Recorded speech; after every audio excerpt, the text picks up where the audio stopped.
वापरली नाही. तर हे जे काही मोठेपणाची काही अशी अत्तर वाट्याला येतं ना, तो फार फुलफिलिंग अनुभव आहे. या नेत्यांचे प्रेशर्स पाहतो, थक्क व्हायला होतं. म्हणजे आपण ज्या प्रकारे हे सगळेजण हँडल करतात सर, 3,500 ते 4,000 किलोमीटरचा प्रवास राष्ट्रीय नेते रोज करतात. रोज. म्हणजे तुम्ही अमित शहा साहेबांचा दौरा जर बघाल तर तो काश्मीरमधून सुरू होतो. पहिली रॅली, दुसरी रॅली बिहार, तिसरी रॅली महाराष्ट्र किंवा कर्नाटका आणि चौथी रॅली कुठेतरी तमिळनाडूमध्ये वगैरे करायचं. आणि हे सगळं करून पुन्हा रात्री तुम्ही गृहमंत्री तर आत्ताही आहातच ना, त्यांचे चार्ज तर जात नाही, पुन्हा तिथे हजर व्हायचं.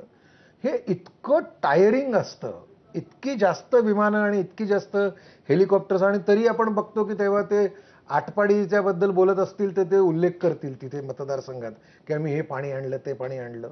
मग हा अभ्यास ते कधी करतात? त्याच्यासाठी तो विमानातला वेळ वापरतात. हे त्यांचं डाएट प्लॅन करतात. हे सगळेजण, हे सगळे जे महत्वाचे नेते आहेत हे त्यांचं डाएट प्लॅन करतात. मी तुम्हाला आपलं महाराष्ट्राचं सांगतो. म्हणजे चांगल्या चांगल्या एव्हिएशनमध्ये मुरलेल्या लोकांना मुख्यमंत्र्यांचं प्लॅनिंग करणं अवघड आहे. हे सकाळी 6 आणि 7 वाजता दिवस सुरू करतात, तो पहाटे 3 आणि 4ला संपवतात आणि पुन्हा त्याच एनर्जीने पुन्हा 6 आणि 7 वाजता विमानतळावर हजर होतात. 2-2 सेट लागतात. महाराष्ट्राच्या मुख्यमंत्र्यांना जर आपल्याला सर्व करायचं असेल शिंदे साहेबांना, तर 2-2 सेट ऑफ पायलट लागतात हेलिकॉप्टरचे आणि विमानाचे, तेव्हा ते एका शेड्यूलमध्ये बसतं. सो हे खूप लक्झरियस आहे का? तर लक्झरियस आहे. परंतु ह्यांना त्या लक्झरीचा उपयोग होतोय का? मला शंकाच वाटते. म्हणजे हे ज्या प्रकारच्या टेन्शनमध्ये सतत हे काम करत असतात. सो मी माझ्या व्यवसायाचा भाग म्हणून मला वाटत, फक्त मी म्हणतोय असं नव्हे, पण हे खूप वाढायला पाहिजे.